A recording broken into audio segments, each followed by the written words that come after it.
Part 5. Only one card to play. The deck stacked against the Jews. OJ knew he needed a miracle if he was going to maintain his freedom. This was beyond a movie role, Heisman Trophy or NFL MVP award. He needed to put all of his chips into the pot if he was going to have any hope. He needed a team, the dream team.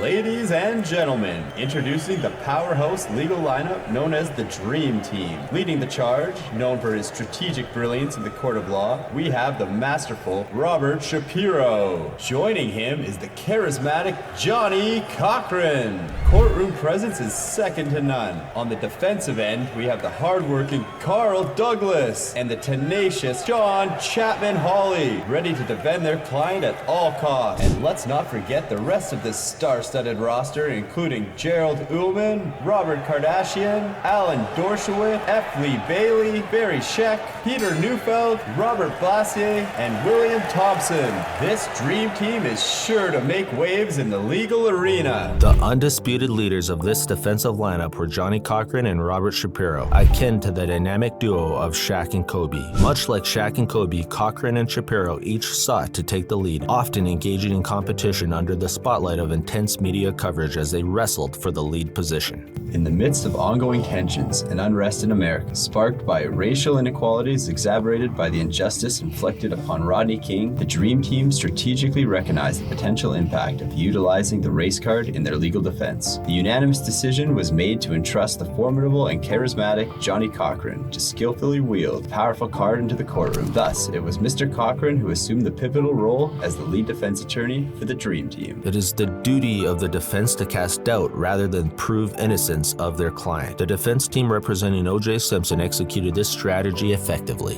One of the many racially charged misdirections O.J.'s team expertly conducted had to do with the critical piece of evidence of the infamous black leather gloves, both tainted with the blood of the victims. The defense employed a three-pronged approach to diminish their importance. First, the gloves were discovered in different locations, one at the murder scene and the other on O.J.'s property in plain sight. Second, the glove found on O.J.'s property was located by a police officer. Third, there was no concrete evidence linking the gloves to O.J. There was no proof that he owned such gloves, for instance. The initial prong of the defense involved questioning the credibility of the officer who found the glove on O.J.'s property. They had him testify that he was not racist nor used racist language, and then presented evidence revealing his frequent use of racial slurs. This tactic suggested that he harbored biases against interracial relationships, such as O.J.'s marriage to a white woman. The second prong centered around having O.J. try on the gloves in court, which did not fit his hands. This led to the famous line from his lawyer, Johnnie Cochran, "If the glove doesn't fit, you must acquit." Lastly, the defense highlighted the peculiar circumstance of the identical gloves being found in separate locations. This raised doubts about the prosecution's narrative, suggesting a potential tampering with evidence to incriminate.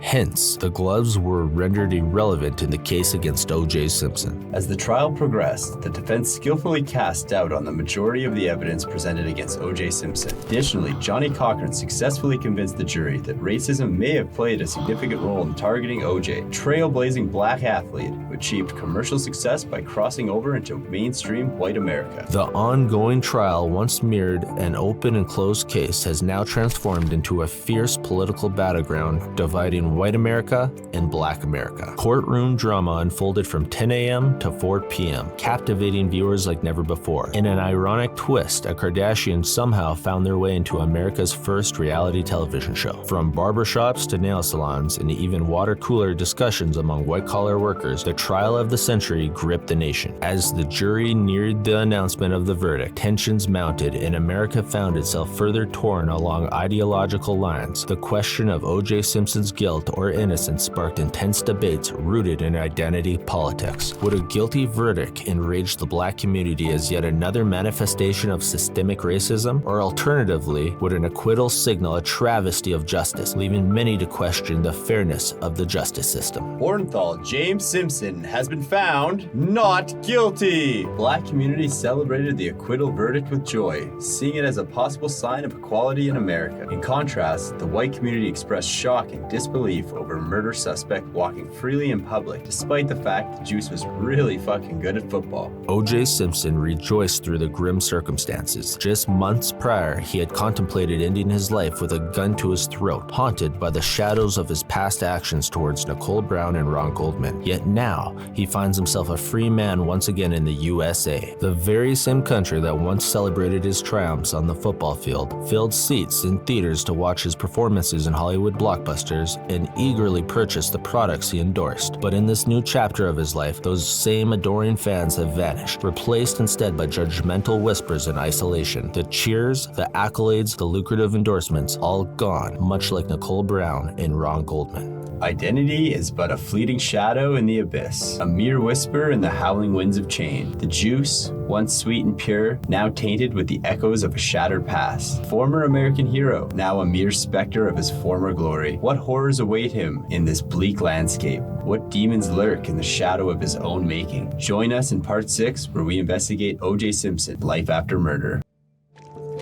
That's all the slime for today. Please like, share, and subscribe. Thanks for listening.